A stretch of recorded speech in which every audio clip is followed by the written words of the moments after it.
Ihr findet uns jetzt auch auf Facebook. Konga, das Themenkarussell.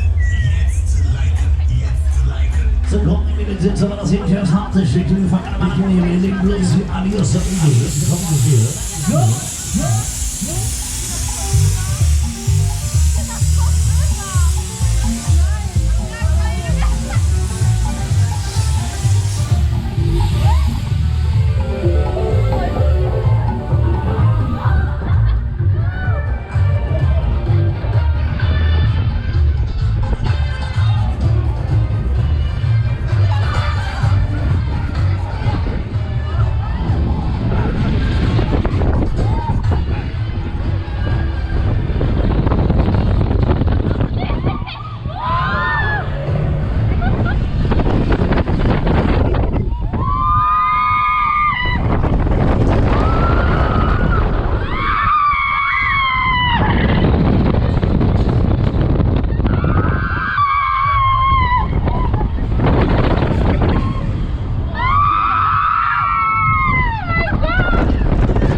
Bist du Pussy oder Mann?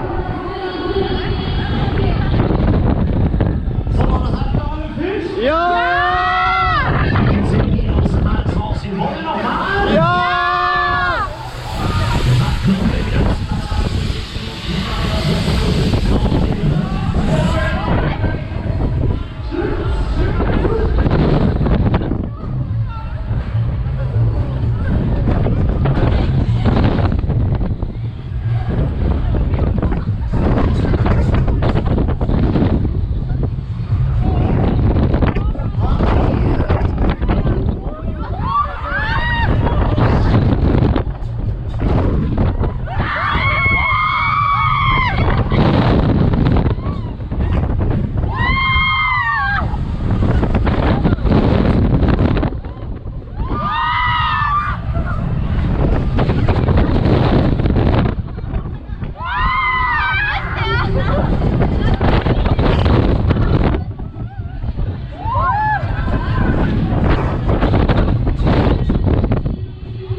Heute ist nicht alle Tage. Der Konga